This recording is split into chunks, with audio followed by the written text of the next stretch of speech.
பெருசா பணக்காரங்க ஏழைங்கன்னு எந்த ஒரு வித்தியாசமே இல்லாத ஒரு உலகத்தை நீங்க என்னைக்காவது யோசிச்சு பார்த்திருக்கீங்களா? பார்க்க ரொம்ப சிம்பிளா இருந்தாலும் இந்த ஒரு ஐடியா தான் 20ஆம் நூற்றாண்டையே மொத்தமா மாத்தி அமைச்சது. ஆமாங்க, நாம இன்னைக்கு பார்க்க போறது சோஷியலிசம், அதாவது சம உடைமை அரசு பத்தி தான். இந்த சக்தி வாய்ந்த சித்தாந்தம் எப்படி உருவாச்சு, அதோட நோக்கம் என்ன, வரலாற்றுல அது என்ன மாதிரியான தாக்கத்தை ஏற்படுத்துச்சுன்னு நாம ஒன்னொன்னா பார்க்கலாம் வாங்க. இந்த முழு விஷயத்தையும் புரிஞ்சுக்கிறதுக்கு முன்னாடி நாம ஒரு முக்கியமான கேள்வியிலிருந்து ஆரம்பிக்கலாம். அதாவது, எந்த விதமான ஏற்றத்தாழ்வும் வர்க்கபேதமும் இல்லாத ஒரு சமூகம் நிஜமாவே சாத்தியம்தானா? இந்த ஒரு கேள்விதான் சோஷியலிசம்ங்கிற முழு சித்தாந்தத்தோட மையப் புள்ளியா இருக்கு. சரி, இந்த சோஷியலிசம்ங்கிற ஐடியா எங்கிருந்து தான் வந்துச்சு?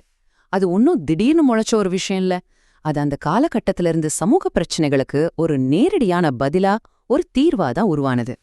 வாங்க ஒரு நிமிஷம் 19ஆம் நூற்றாண்டு ஐரோப்பாவுக்கு போயிட்டு வரலாம்.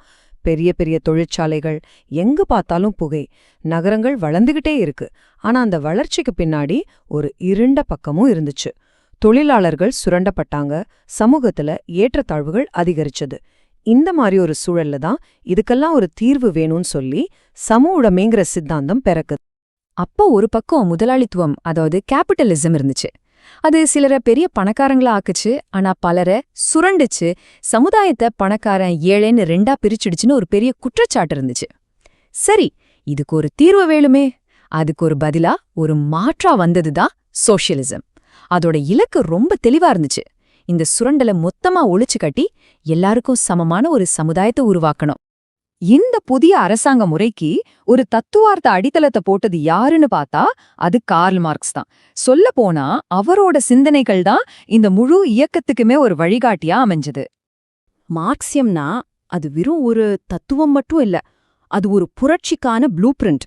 அதாவது, தொழிலாளர்கள் எல்லாரும் ஒன்னு சேரணும், இந்த முதலாளித்துவ அமைப்பை தூக்கி எறிஞ்சிட்டு வர்க்க பேதமே இல்லாத ஒரு புது சமூகத்தை உருவாக்கணும்னு அதை அழைக்குவல் விடுத்தது. மார்க்ஸ் வரலாற்றை எப்படி பார்த்தாருன்னா, ஒரு படிக்கட்டு மாதிரி. மனுஷ சமூகம் பல கட்டங்களை தாண்டிதான் முன்னேறுது. ஆதிகால சமூகம், அப்புறம் அடிமை சமூகம், நிலப்பிரபுத்துவம், கடைசியா முதலாளித்துவம்னு வந்திருக்கு. ஆனா அவரோட பார்வையில முதலாளித்துவமும் ஒரு கட்டம்தான். இதுக்கப்புறமா தான் மனுஷ சமூகம் அதோட உச்சபட்ச இலக்கான ஒரு வர்க்கமற்ற இலட்சிய சமூகத்தை அடையும்னு அவர் நம்பினாரு. இப்போ மார்க்சியத்தோட உச்சகட்டத்தை பார்க்கலாம். இது ரொம்பவே சுவாரஸ்யமானது. யோசிச்சு பாருங்க, ஒரு சமூகத்துல முழுமையான சமத்துவம் வந்துட்டா அப்புறம் எதுக்கு மக்களை கட்டுப்படுத்த ஒரு அரசாங்கம்? மார்க்ஸ் என்ன சொன்னாருன்னா, தேவையே இல்லைன்னு சொன்னாரு. ஏன்னா ஒருத்தர் அடக்கிறதுக்கோ கட்டுப்படுத்துறதுக்கோ அங்க வர்க்கங்களே இருக்காதே. அதனால இந்த அரசுங்கிற அமைப்பே காலப்போக்குல ஒரு காய்ஞ்சேல மாதிரி தானா உதிர்ந்து போயிடுன்னு சொன்னாரு. இது எவ்வளோ பெரிய புரட்சிகரமான சிந்தனை பாத்தீங்களா? சரி, இந்த தத்துவமெல்லாம் நல்லா இருக்கு. ஆனா இதெல்லாம் நடைமுறைக்கு வந்தா எப்படி இருக்கும்? ஒரு சமவுடைமை அரசு உண்மையிலேயே ஆட்சிக்கு வந்தா அதோட முக்கியமான வேலைகள் என்னவா இருக்கும்?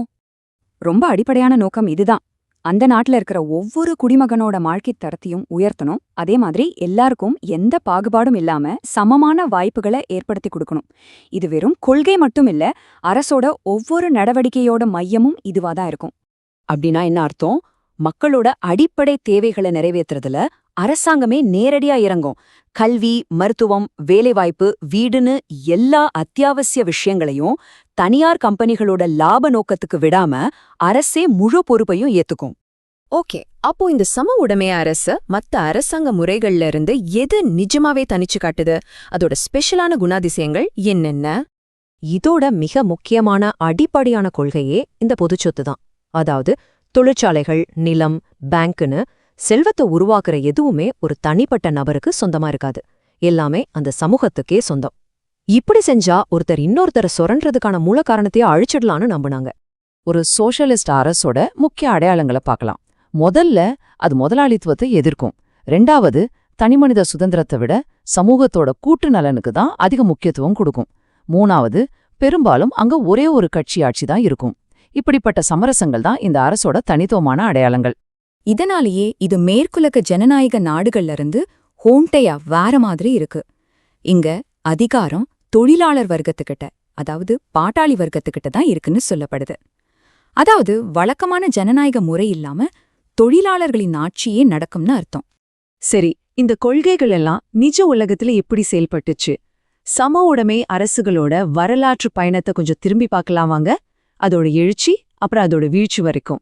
பாருங்க 19ஆம் நூற்றாண்டுல ஒரு புரட்சிகரமான தத்துவமா ஆரம்பிச்ச இந்த சித்தாந்தம் 20ஆம் நூற்றாண்டுல ரஷ்ய புரட்சிக்கு அப்புறம் சோவியத் யூனியன், சீனா, கியூபான்னு பல நாடுகள்ல ஒரு மாபெரும் சக்தியா வளர்ந்துச்சு.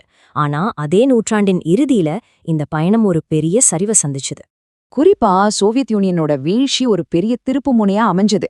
அதுக்கப்புறம் உலக அரசியல் அரங்கத்துல சோஷலிசம் அதோட செல்வாக்க இழக்க ஆரம்பிச்சுது. இன்னிக்கும் சில நாடுகள் அந்த பேர்ல இருந்தாலும் அது ஜனநாயகத்துக்கு ஒரு வலிமையான மாற்றுங்கிற இடத்த அது இழந்துடுச்சுன்னே சொல்லலாம். சரி, இந்த விளக்கத்தை முடிக்கிறதுக்கு முன்னாடி ஒரே ஒரு கேள்வியோட உங்களை விட்டுட்டு போறேன். உண்மையான சமத்துவம் அது நிஜமாவே நம்மால அடையக்கூடிய ஒரு இலக்கா, இல்ல அது எப்பவுமே நிறைவேறாத ஒரு அழகான கனவு மட்டும்தானா? இத பத்தி நீங்க என்ன நினைக்கிறீங்க? உங்களோட பதில் தான் இந்த விவாதத்தோட எதிர்காலத்தையே தீர்மானிக்க போகுது.